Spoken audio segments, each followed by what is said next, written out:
I can't even tell you how many times over the last couple months I've seen you guys saying that you want support for dragons. It looks like your prayers have been answered in 11.5 as they wish to breathe new life into the roster of dragons. So I'm all about it. We'll see what happens here. I see that there's going to be a returning event and other changes to existing cards. Hopefully it's enough to shake up the meta. I'm not talking about 1 or 2 cards. I'm talking about totally different decks. It would be nice to see just a totally different spread on the meta. We'll see.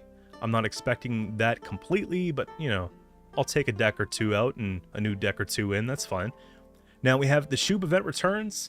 I just got the Shoop skin. Kind of excited about it. We have 30% off here on the vanities. I might pick 1 or 2 up. We'll see what we got there. And hopefully there's a progression system with it. Looks like it. So something to work towards, an incentive to sign on every day and be active in the community. Now we have new keyword lineage. At the start of the game, boost self by the number of dragons in your starting deck. So the card will boost itself by 5, for example, if you've got 5 dragons in the starting deck. That could be good. I don't think that there are too many dragons that it's going to be overtuned. However, again, we have to try it to find out, and that's exactly what we're going to do in the patch drops. So we'll find out. So far, it's intriguing. We have new defender voice effects, or whatever they want to say by VFX. I think that's what it is. Whenever selecting a target, when there is a defender on your opponent's side, this new effect will highlight the status effect, as well as mark any available targets on that row more clearly. So I've done it before. I'm sure some of you guys have done it before. We try to target something that's behind the defender, and we're so focused on removing that target that we forget the defender's on the row. It happens to the best of us, right? This is going to help prevent that from being as much of an issue by the sounds of it. So I'm excited about that. Just a quality of life update that they've done. Whenever I see updates like this, it shows that they care. So I'm all about it. Now, let's get into the changes here. We got neutrals first. Hopefully there's not too many neutrals, but, you know, a couple's fine. We got Myra. Power changed from 5 to 4. Provision changed from 7 to 12. Ability changed to Lineage. Now, we're going to be able to deploy, draw a dragon, then move a card from your hand to the bottom of your deck. So it's got Lineage, so it has a potential to get a pretty good buff when we play him. We got the consistency factor here. We're drawing a dragon, we're moving a brick or something like that from our hand to the bottom of our deck, so we won't draw it again. This could be something that we're going to be thinning out. Let's say Simlas is looking for waylays, you know, we don't have to have one in hand, so a lot of good possibilities there, making sure that we fix things. If you're playing against Clog, you're definitely going to like that part, right? So we'll see how it pans out. Order, damage enemy unit by 1, charges 0. At the start of the game, set the number of charges to match your lineage. So we would just try to put as many dragons in the deck as we could, right? So we can get as much payoff as we could. And I can't imagine there being more than 5 dragons in a deck. So think about it that way. This card is really good based on what I'm seeing here, but I don't think it's disgusting or broken or anything like that. But again, time will tell. I'll show you guys the card just so that we're on the same page here, all right? I used to play this card often in Precision Strike back in the day. It's not a bad card as is. It's just a little power crept now. I think if they made it 3 and 3, or no, actually even just 2 and 3, it would be decent, but regardless, I'm excited to see what changes they've done to it, right? Next, we have Okvist. So power, or provision rather, changed from 10 to 12. Ability changed to Lineage. Deploy Spawn Cataclysm on the opposite row for 2 turns. Timer 3, damage all enemy units by 1.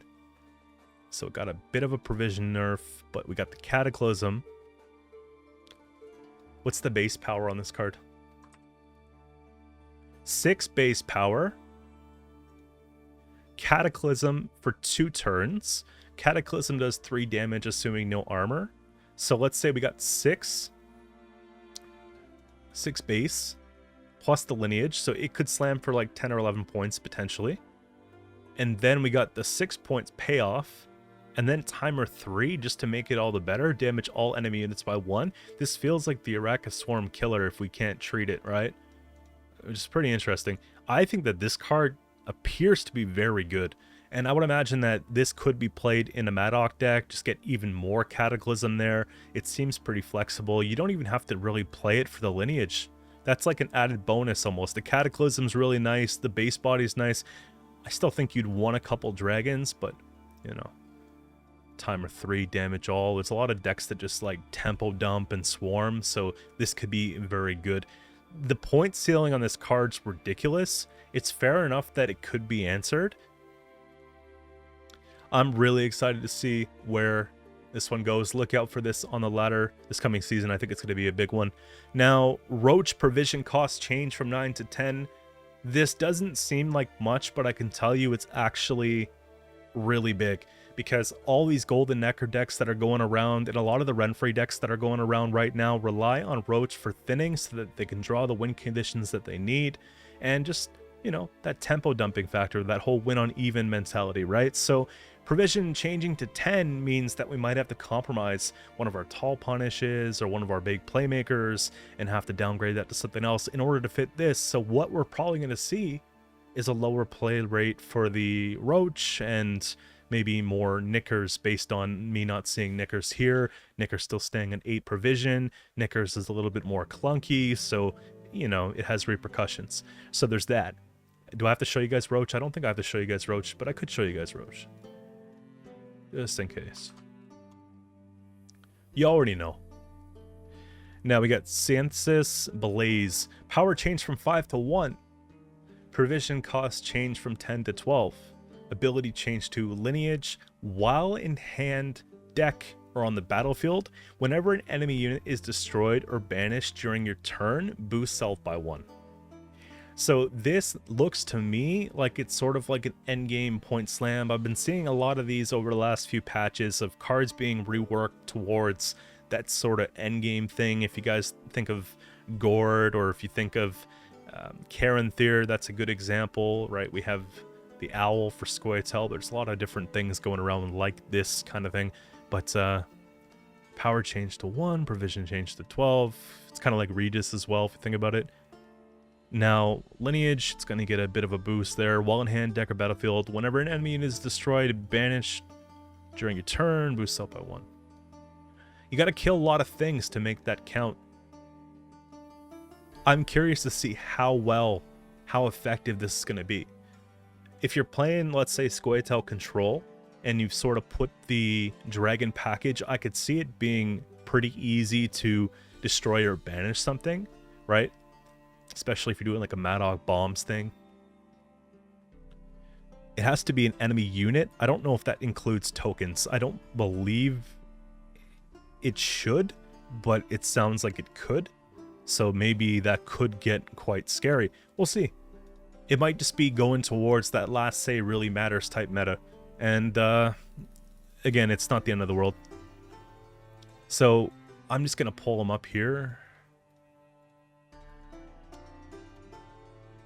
That's the one we're talking about. Play rate right now is probably 0. But I can imagine it's going to get kind of crazy soon.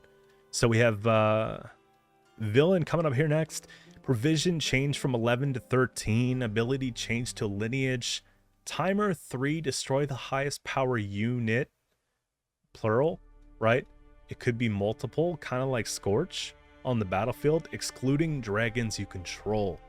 So if you have the ability, what I'm seeing here is the synergy between this and something like this, right?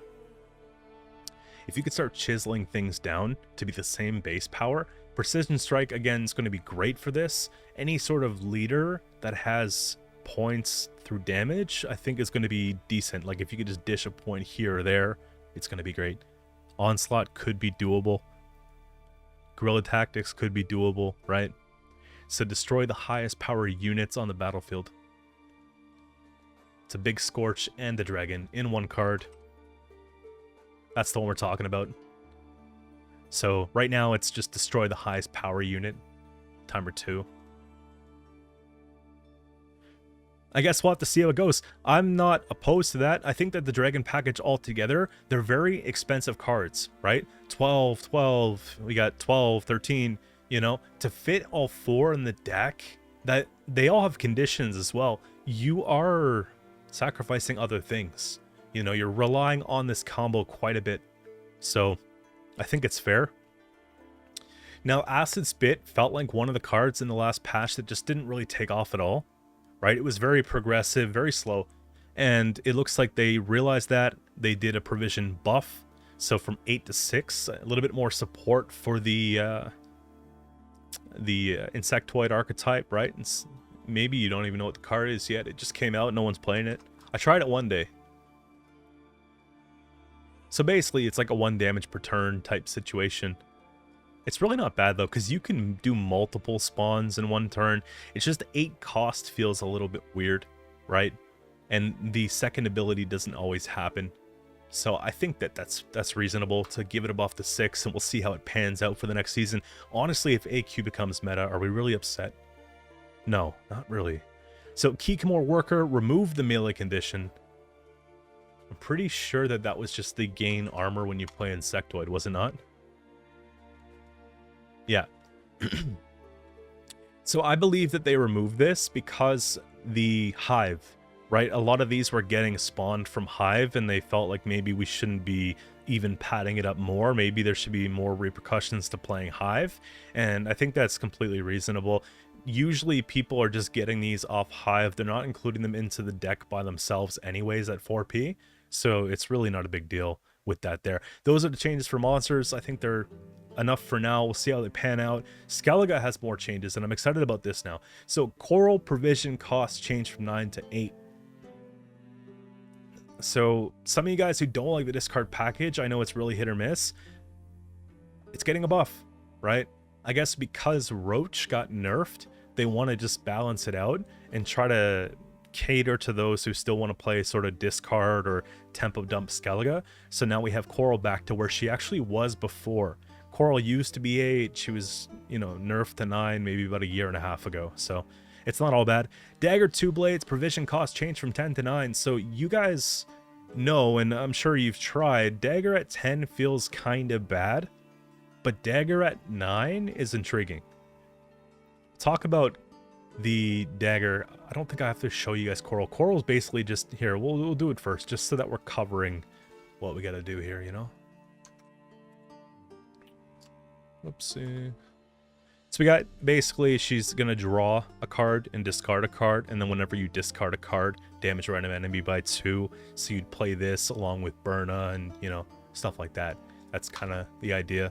But we're talking about Dagger. This card is like in the starting decks, and I like playing those decks. You know, just getting Dagger, uncontrollable, a 40-point Dagger. It's ideal. It's going to be a lot of fun if we can actually see him at 9. And it actually opens up an avenue for, let's say, a Patricidal Fury, Golden Necker deck if you wanted to do like a 9 and under. So it gives the card more flexibility, and it helps sort of take what would otherwise be a very slow turn of just putting this down. Let's say if we didn't have damage on the board, we put this down and, you know, you see how it is. And this could also be played in Rain too. Don't get me wrong. This could be really good in Rain. This could be good in Warriors. If you have Herald, Devotion, you're getting pings. Like, it's going to be a flexible card that makes sense. It's going to see a higher play rate, and I'm glad to see it because I have nothing against the card, right? It goes tall, it's greedy, it can get punished. So, yeah, Dagger 2 Blades, guys. Look out for him. Now, Dire Bearer now triggers a voice effects when it blocks a boost. Finally, some indication that it's doing what it's got to do, right? Because the interaction looked kind of weird. If you guys have played Dire Bear before, basically you'd see all their stuff and it would look like it's still boosting, but then you wouldn't really see the points go up, but you're kind of staring at the card and you kind of just want to know exactly what's going on with this. So, you know, they just did a quality of life change, not an actual change to the card, and that's fine. Kraken Death Wish ability change 2. At the end of this turn, summon self to the opposite row and boost self by the number of unique allied beasts. I guess what they wanted to do is clarify or have it so that I'm trying to think of a situation where it would not move, maybe in the last turn of the game. But they're just saying at the end of this turn, summon self to the opposite row and boost self by the number of unique allied beasts. I guess there would be, if it were to somehow die, you could Xavier your own before it puts back. I don't know. It's just like one preventative measure you could do, but it's all in all, the card's good. It'll still see play. I don't think that's really a big deal. Maybe I'm missing something. Next one here's huge. Magic Compass provision cost change from 9 to 10. That's massive, man. All the Golden Necker, Onslaught, Tempo Dump, Compass decks that are going around that are just driving me nuts, man. They're going to see less play. They're going to have to make changes. It looks like what they're trying to provoke here is less of the Roach, more of the Coral, less of the Compass. I've been asking for Compass at 10 since Compass came out, and we realized it was good. And I don't even have to show the card, I don't think. If you play Gwent, you know the card, but that's what I'm talking about. This one here that can create any legendary that's not in the starting deck. So it takes decks that are Golden Necker, 9 and under, and creates 13, 14 provision cards with, I would say, little to play around. It's really easy to set this up. And in modern Gwent, you know, maybe a few months ago, you would take Compass second round and just risk it, get a couple extra discards. Now you just save the card to round 3, you get enough thinning before then, you're good, right? So it doesn't really involve too much setup, but it had too much payoff, so I like it. Overall, I'm happy with the changes so far. We have Northern Realms coming up here next. Inspired Zeal ability change to order boost an allied unit by 2. If it's a non-neutral unit, also give it Zeal, charges 3. So you see what they did there. I think it's just basically clarifying that they want it to be Northern Realms. However, in draft mode, this can make it more accessible. So the leader doesn't really change beyond that, which is fine. Drakenborg. This card was very controversial. I'm just going to pop it up. There was a very abusive deck that was going around with this here where you could take the Dwims and you can reset the value of this. And, you know, if you just do enough shuffling throughout the game, you'd get just 20, 30 point boosts per turn off this 9 provision location. You'd be able to reset it, all that nonsense. So let's see what they have going on here. Provision buff. Ability change to resilience. So that's the same. Now, summon a unit from your deck to this row and lock it.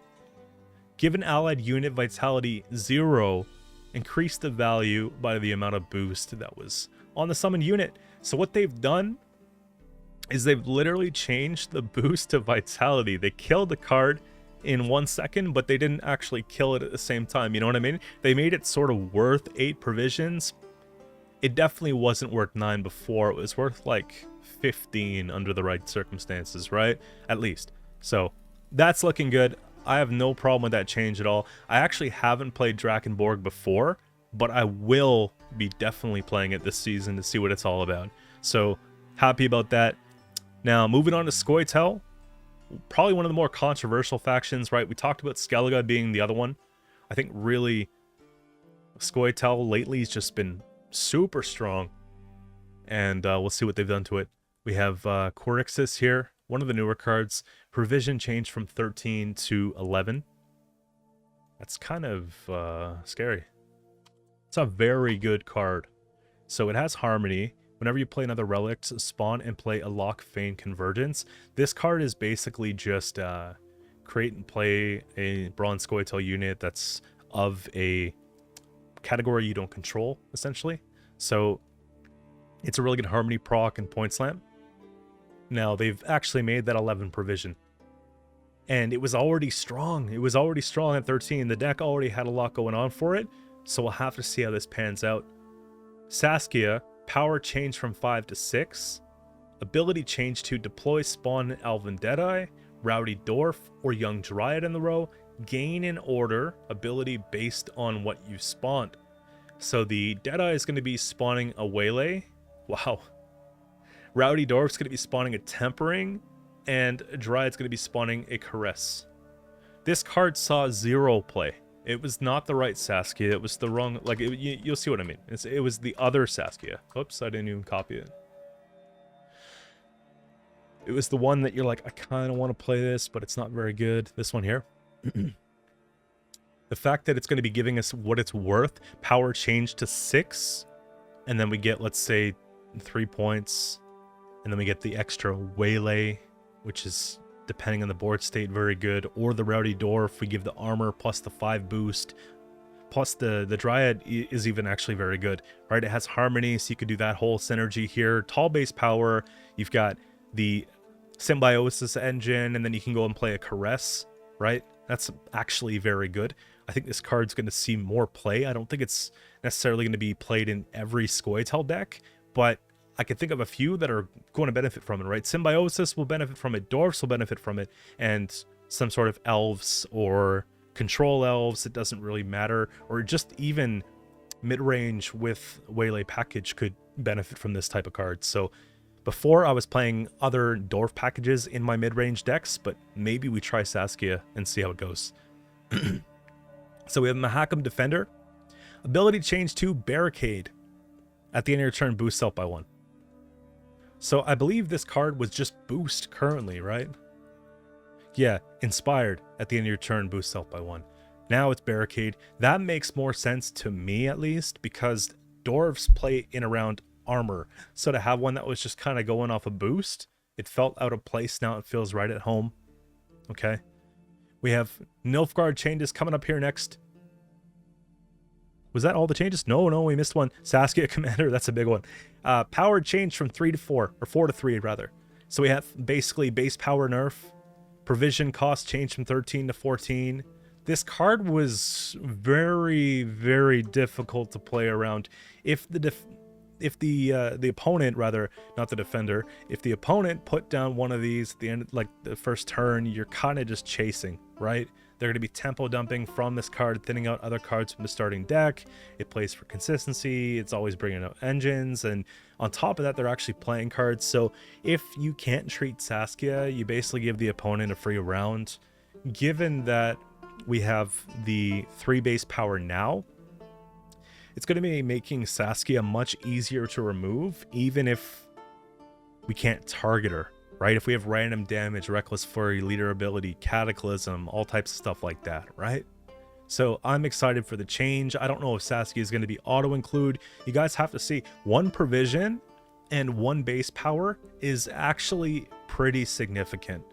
I think what's worse than this is actually this, okay? So we'll see how it pans out. I'm sure people are still going to play it, but we can't rely as heavily on her. So it's tough. Going on to Nilfgaard now. Combat Engineer no longer has a soldier tag. Again, that's not really going to change much, right? I don't think any of us are really playing this card. It's nice, but it's slow. It would have been good maybe about a year and a half ago as is, right? Give 1 charge to all allied machines in hand, deck, and battlefield. It's not bad. Just there are better cards I think you can play at 4p. No soldier. It's fine. You got Mangonel. Ability change to Zeal. Order, damage an enemy unit by 1 for each spying unit adjacent to it, increase the damage by 1, charge 1. So finally, we're seeing some low-key support to spying. Now, I feel like ever since I started doing YouTube, you guys have been asking for like a purely spying payoff deck, and it's been very hard to do that aside from, let's say, Masquerade Ball with some spying stuff. But, you know, with little changes like this, there might be hope. All right, so we'll see how it goes. We have Rot Tosser here for the next one here. It looks like that's what they want to see this patch. Rot Tosser ability change to order, spawn, and play a cow carcass. So instead of deploy, it's on order. I guess it gives us time to set up a better board state for it. And we can choose where we want to do it the following turn. So if we have to play this proactively early in the round, then we don't have to use it right away. You know, that's not half bad. That's not even half bad. It could actually benefit us more because sometimes you don't just want to dump things right away. And sometimes you actually want to get down, let's say this, and then play your scenario. And then once you have the dame on the board, and then you put the other dame down, then you can proc. Because then, you know, we're just basically poisoning something beside, and then the Rot Tosser comes out when we want it to. That's like a same turn poison. I'm actually really for this now that I think about it. Rot Tossers could be making a comeback, honestly. And lastly, we have Syndicate. So blood money provision bonus changed from 16 to 15. I think that's fair enough. What they've done with the leader ever since they changed the leader from just damage and profit a little extra to like a leader that you can use multiple times, I think that would have been indication that, you know, maybe it should be 15p, but I think they wanted to make sure the play rate was there first. So, you know, leave it at 16 for a few months, people catch on, you bring it down to 15 where I think it should be, and that's completely fine. It's not going to change a whole bunch with this at all. And Casimir Bassi, we tried him on patch day, and he was okay when he worked, but he was very expensive, and there was conditions, right? So we have Veil, deploy, spend all your coins, then boost help with the number of coins spent once per turn. When your coins reach 0, spawn explosives on the row. Explosives were like a token that can damage something for 2 for free after a couple turns, you know, and then it just goes away if we don't use it. Otherwise, we could pay for that token. So it was like a little bit of damage on demand. People felt like the card was slow. They felt like it was expensive. That's the feedback that I'm hearing on that one there. So now that it has profit 3, 6.3, if we have a bank full of 6 coins, we get the 9 for 6, and then we get it. That could actually be enough to justify playing this. I don't think it's going to be in every Syndicate deck, but if you're playing like a Line Pockets crime deck with the Tunnel Drill, and you've got, you know, just all the Crown Splitters and all that, I think this could be decent. Right? I enjoyed it before. I thought it was an interesting card. I just felt like it didn't quite have enough, but now it's looking pretty good. So Madame Louisa added voice effects to the order ability.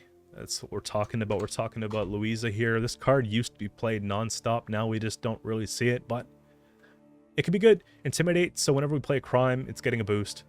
And Tribute 3 gain zeal. Next tribute this round costs 0, so you can save a lot of money by playing this card if you play it with the right tribute to it. You know what I mean? Vivaldi provision changed from 9 to 10. Profit changed from 3 to 4. So it doesn't seem like much, but I can tell you it's actually a big deal. So all the Golden Necker decks, myself, I've been playing Golden Necker Poison over the last couple seasons, and I've been doing double Golden Necker Poison. So now, with Vivaldi Bank not there for consistency, that makes it very difficult to pull it off, and you got to use Vivaldi Bank only in decks that are just not running Golden Necker anymore, and, you know, maybe that's like a subtle boost to other archetypes, right? We'll see. We'll see. It definitely takes away from the Bounty Golden Necker and the Syndicate Golden Necker, and then not to mention doubles for each, right? Now, we talked about Casimir Bassi. Let's talk about the explosives, right? So they made a change to that as well. And damage changed from 2 to 3. Starting fee changed from 2 to 3. So they're going to stay out there longer. You're going to be able to use them when you need to use them. And they have more reach. So now, okay, going back. The card's looking pretty good. It's looking actually pretty good. We're basically getting 1 point per turn more. And then 3 points at the beginning more. So significant buffs to it. Again, I don't think it's going to be crazy, but it's definitely going to be viable, right? Oxenford Guard now has Soldier Tag. I vaguely remember what this is. Here, we'll try it again. Yeah, oh yeah, new card. Okay, this is actually, I like this one. I put like a one-off in the deck, and I can create the other ones off of Create and Play, but they're good, right? Fee 2, boost by 1, but if we reduce to 0, which is not hard to do, boost them by 2 instead. So 4 for 2 spender on a cooldown, basically. And they took the tag and made it Soldier. That's like an indirect buff maybe to Nilfgaard, potentially, but it really doesn't change a lot for me beyond that. So we'll see how it all pans out. I'm curious to hear what you guys think about the patch. Are you looking forward to 11.5? I'm definitely going to be really excited about this one. Like, man, a lot of possibilities, and it feels like the way that I play. So I'll see you guys soon with the decks that I put out for the new patch, and I'll try and drop a couple streams this weekend. I know I'm going to be having a stream on YouTube on Saturday, and I'll give more information about that soon, but that's pretty much it, guys. Leave the rest to you in the comments, and I'll see you guys soon.